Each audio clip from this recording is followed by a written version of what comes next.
Hey, what's up, guys? It's Brando with Brando Sports World here, and today we are doing team number 84 of my college football teams of 2022. Today we have the Rutgers Scarlet Knights, our first Big Ten team, and I'm absolutely excited to cover this one just because I'm a Big Ten guy. So we'll go ahead and kick into this here. 2021 record, they were 5-8. Greg Schiano is the head coach. Heck of a history. Was a great coach at Rutgers previously and had several stops in between since then as well. But yeah, he's the head man for the job, and that's where I think he wants to be. They're in a very good place to be recruiting where they're located at. But yeah, 5-8 on the season. Not too bad considering who they play and what side of the conference they are on the Big Ten. But yeah, let's go ahead and get on into it. Like I said, out of conference game. First one is an away game at the Boston College Golden Eagles, or the Eagles there. I think it's an away game, so it's going to be pretty tough. I think this will be interesting, actually, watching these two match up against each other, and I think they're pretty evenly matched, to be honest. But I think Schiano, I think he's a better coach here, and I do think they get the job done, even with it being away. So I got you guys becoming Road Warriors here, 1-0 on the season, right from the bat. Heading into week 2, they play Wagner. I think that's safe to say this is a pretty easy win. A great out-of-conference game to build that momentum that they're going to really want to carry over into the Big Ten season. So, yeah, they become 2-0 right off the bat, and things are looking pretty good. Heading into week 3, they play an away game at Temple, the Owls. I think this will be an interesting game in the first half. I don't think Temple has the horses to run with Rutgers, and I think that Rutgers has the better coaching staff altogether. And the better players, like I said, overall. So they're going to be 3-0 at this point, completely undefeated heading into week 4, and we're going to get into some Big Ten games here. And this is where it's going to get interesting, so buckle in here. It's a home game right off the bat against Iowa Hawkeyes. Not a big fan of the Iowa Hawkeyes. I think this game will be pretty darn close, honestly, and it'll be a good test to see where Iowa's at as well. And I am looking forward to this match. I will watch this match. I do think this will be close, but I do have Iowa edging you guys out. Even if it is a home game, I have them edging you out a little bit here. Just the way they run their offense, they'll play it real dirty and just keep using that power and just keep driving it in. And they'll have they do have a stingy defense. That they have that going for them too. Their linebackers are really good linebackers. So they will get it done. They'll shut you guys down, unfortunately. I'm not saying like 35-7 or something like that, but maybe like 24-13 or something like that, and just edge you guys out a little bit. The following week is an away game at Ohio State. This is a fun game to watch too, and I really will be pulling for you guys here. I like Ohio State too, but I would like to see Rutgers do better on that side of the conference. I really would. The stranger things have happened. You never know if Rutgers is going to pull out a win here, but because it's the away game, and I think you guys will, play them real close in the beginning of the second half or something. But I think you guys lose this one, unfortunately. I have you at 3-2 at this point. So coming off a 2-game losing streak, you go up against Nebraska Cornhuskers. This is a home game for you guys. I think it's a winnable game. I think it's going to be interesting. I think it's a very close game here. I really, really do. I'm a Nebraska Cornhuskers fan. I think that Nebraska's offense is going to be a little bit better than what people are anticipating. I think that they didn't get the job done in the red zone. I think with the coaching hires that they do have, I think they do get that job done now. I think that the efficiency is going to be up.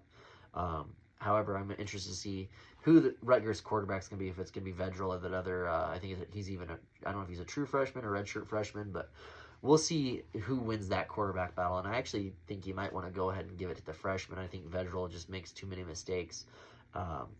Nothing on him. But I would be interested to see Vedral play up against Nebraska. Some aspects would be kind of fun for everybody. But yeah, I think they do end up losing this game, unfortunately, with it being a home game. But I think this game's going to be very close. Your 28-24 type game. And it could go the other way too. But yeah, I got Nebraska winning this one. So you guys are now 3-3 on the season, heading into the bye week. This is another one where the bye week is literally right in the center of the schedule. And that's not necessarily a bad idea. But heading into the next week, it's a winnable game. It's a home game. It's at Indiana Hoosiers. Like I said, it's a winnable game. Indiana had a terrible season last year. I think they just lost a lot. And some of the recent losses that they've had too on their schedule, or excuse me, not schedule, but their roster, I think that totally changes the dynamic of everything here. And I think that with that being said, I think you guys do win this one. And I think it being a home game might help a little bit. But you guys are a solid team. So we got you at 4-3 heading into the next week. The following week is an away game at Minnesota. I think this game is going to be very close too. To me, I feel like most Big Ten games are. Not always, but to me, I just see so many similar teams here. I think you guys have an interesting offense. Minnesota, we know what Minnesota is going to do. Their coaches do a great job of getting all their players set up for success, and they find a way to get it done here. It doesn't help that it's an away game. So yeah, I do have you guys losing this one, becoming 4-4 on the season, heading into the following week. You guys have a tough side of the conference. It's a home game next against Michigan. I do think Michigan won't be as good as they were last year. I do, however, think they have a heck of a lot of talent still. Their running back runs really hard. I know they lost the other guy, but the one they do have now, he can definitely get the job done, and that offensive line still will be able to show up. They got plenty of talent there, and I'm interested to see that quarterback battle as well, like I am with your guys, is to find out who's going to be the quarterback, and I think McNamara does edge that one out personally. But yeah, so I think this game, I don't think it'll be too close. You never know, though. Like I said, I got you guys losing, though. You're 4-5 now, heading into the following week. It's an away game at Michigan State. I think Michigan State is one of those teams that's just a little bit overhyped. I really do. I'm not knocking them by any means, and I think Mel Tucker is a great coach as well. He's proven it over and over again. It's an away game at Michigan State, and this feels like one of those games where it does go to the second half, and I think this is an upset for you guys. I think I got you winning here. And this feels like a game that's going to end up just being like this is going to sound crazy, maybe 38-24. I mean, I think you guys really lay into them here and become 5-5. And you really represent that side of the conference now.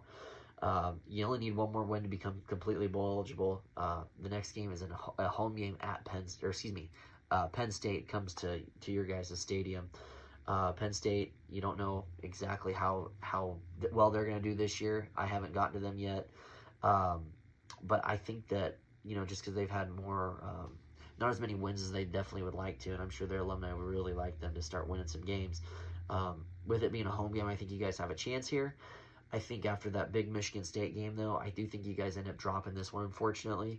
So I'm going to make you 5-6 here. But then, your following game and your last game of the season is an away game at Maryland. This game you have a really good chance to win. I think this will be an interesting game to watch. And I actually do like you guys here winning this one, even with it being an away game. I think this game makes you guys bowl eligible. I like you at 6-6, so it's an extra win compared to last year. You get you guys bowl eligible, so you have an opportunity to become 7-6 and really build off that. And I think Greg Schiano is a pretty solid coach, to be honest with you. He knows what he's doing. Just a matter of getting the right guys in his system that he needs.